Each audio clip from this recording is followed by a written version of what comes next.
The UK death toll from COVID-19 is now the highest in Europe, and although testing is being increased dramatically, the UK is about to implement another tool in its fight against coronavirus. Like many other countries around the world, the British public will soon be asked to download a contact tracing app that will record their location and use Bluetooth to tell their proximity to other people.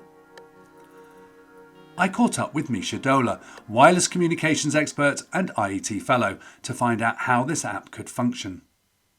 How do you think the app tracking is going to work in the UK? And do you think that the data itself that they will be recorded will help fight the pandemic? So a good question. Let's start maybe looking at the utility of the solution. So clearly, history from other countries and, experience from other countries has shown it is a useful thing to have. And the reason is because if you want to figure out who's been in touch with whom, you can either do this manually, almost like Sherlock Holmes style, knock on people's doors and conduct interviews, which is very lengthy and burdensome, or you use technology of the 21st century, which is, of course, everything around smartphones. So in principle, I think we can all agree if we had technologies like this in place, it would be value add to anybody in the NHS, as well as helping us to diminish the risk and therefore saving lives. The other question is, how do we do it technically? So to do that today, we could do that. We would need to talk to bigger companies such as Google, Facebook. They could implement things fairly quickly. We could also encourage people to download apps in addition. So we could get a fairly dense map of these type of tracking devices very quickly. The more fundamental question is what's the ethics around it? What are the privacy implications of that? And I think it's a very good question we are posing here, in that we do have technologies today which can assure that the data cannot be misused or abused or used in any other context, but for saving lives as part of that pandemic right now. Essentially, we need to make sure that these technologies being implemented, technologies which ensure transparency, such as blockchain technology, oversight technology, we all have that. If we have this properly implemented, in theory, we should be able to guard privacy whilst also maintaining the utility of helping the NHS to trace essentially contacts. And we hear a lot about the fact that it's using Bluetooth. How does it actually work? How does an app using Bluetooth help understand the pandemic and warn me that I need a test or whatever? You have many ways of doing that. So the first one, probably the more obvious one, isn't about Bluetooth. It's really using just a location and recording location where anybody has been, of course, in a privacy, savvy manner. The Bluetooth only helps to substantiate that, because Bluetooth, what it does, when you have your Bluetooth on, it is listening constantly. Your Wi-Fi does the same, actually. It's all the time listening who's around. And if another Bluetooth is around and the other Bluetooth says, hello, I'm here, they're starting to exchange information. And that information actually is quite unique to your mobile phone. It doesn't say this is Misha speaking here or Mark speaking or anybody else, but it has an ID.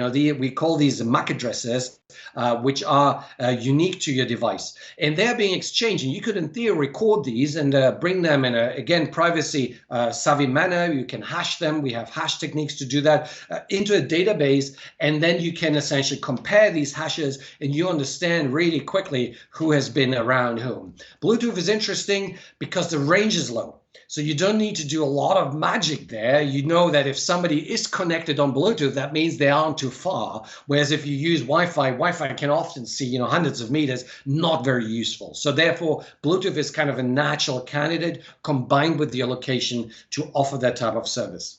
And, is it going to be one of those things that we're going to need forever?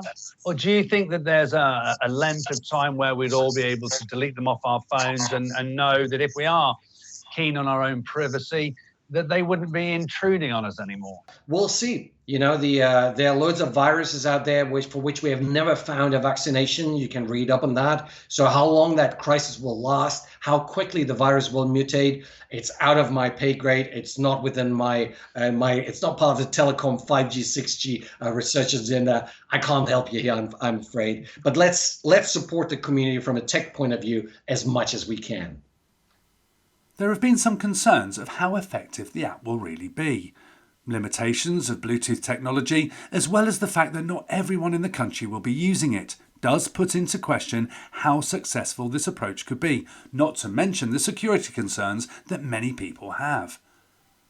I spoke with past IET president and wireless technology consultant William Webb to ask him about some of the potential limitations of a contact tracing app. Is it going to be an app, do you think, that you can turn on and off? And if you can turn it on and off, is that not going to detract from the very purpose of what it's trying to do in the first place? Yeah, so at the moment with apps, you choose to download them. There's very little ability for anyone to force download an app to your phone. And even once it's there, you can choose to delete it or, as you said, turn it off.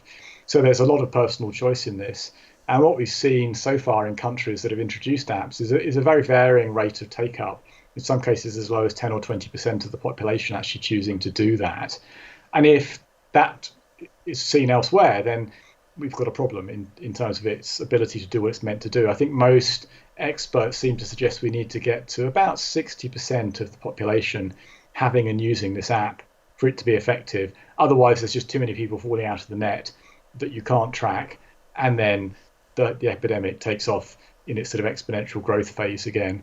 So that for me is one of the biggest problems. Can we get to those numbers? And indeed, even if everyone wanted to do that, it turns out that not that many people really have got smartphones that are capable of downloading it with the right form of Bluetooth, the right version of operating system that's been upgraded over time, all these other things. So actually, you've got to get to near 100% of the people that could download it in order for it to get to that level of penetration. I don't think we'll get there personally, but let's see. And if we don't get to it, is there other technologies, in your opinion, that we could be using? Is there other things out there? Not really. And actually, it sounds strange for a technologist to say this, but by far the most effective approach is probably just to sit down with the person that has been diagnosed as having the virus and say to them, where have you been over the last few days? Who have you been close to? Because actually, the app is a very blunt tool. So if I'm on a train, everyone in the train carriage would be within range of my Bluetooth. So everyone in that carriage would effectively have to be notified that they were close to me. But in fact, of course, only the people that were sat right next to me would actually be close enough for this to have an impact. Now, if I'm in a building, say at work, and there's a wall between me and another office, Bluetooth will go through walls. So the people in the next office will also get told that they were close to me. So the app is a very blunt tool. Just talking to somebody and saying, who did you visit? Who did you talk to? Where have you been? Is actually much more effective. But of course, it's also much more labour intensive. A contact tracing app is currently being trialled on the Isle of Wight. We have had our first glance of how the app will look and function, and we'll soon see how well it works based on this small trial. So we're really lucky now to be joined by Paul Deers, who's our head of books here at the IET, and by chance just happens to live on the Isle of Wight, and has just received notification of the app tracker to download for the COVID-19. So Paul, how did that come about, and tell us a bit about what you're about to do? Okay, so there's a letter going out across the island over the next few days to every resident, telling us how to download the app. I haven't actually received my letter today. I think that'll probably come on Monday. But the local paper, the County Press, has put a link up on their site, so I have that link now. And just checking their news today, they reckon so it's Thursday, it's 2:00 on the day it's been released, and there's 30,000 downloads already, which on an island of 145,000 people, that's pretty good going for the first day. What happens next then? Have you got a link or something? How have you found that? Yep, it's just a straightforward link to the NHS website, and then they give you a few bits on the top of the page saying this is for the Isle of Wight only, it won't work anywhere else. And to download it, click either on the Apple Store or from Google Play. So I've got an Android phone, so I've just got myself the page there, don't know if you can see that, and on Google Play, and I'm going to download it now. So let's click on install. Presumably you've just clicked the play. Is it a big file? Is it a huge thing for the phone, or is it quite a quick thing by the look of it? Well, it's just downloaded while you were talking, so it's Really? not a very large file. Just waiting, and there we are, it's come up. Okay, you're going to see my Tesco, Waitrose and Morrison icons, but next to it is the NHS app up in the top right. Excellent. So I'm just going to click on that now. It's called NHS COVID-19. I get an introductory page that says, help the NHS stop the spread of coronavirus in the UK. This app can let you know if you may have been near someone with coronavirus symptoms. There's a link that says learn more about how it works. Well, I've been reading up on it. I don't really want to find out more about that. So I'm just going to press continue.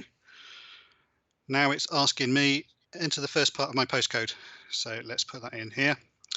And there's a little thing here that says, why do we need to use this? And it's going to tell me they need it just to verify that I'm on the Isle of Wight, really. So none of this technology actually knows where you are. It just knows who you're in contact with. Right, so we'll go that.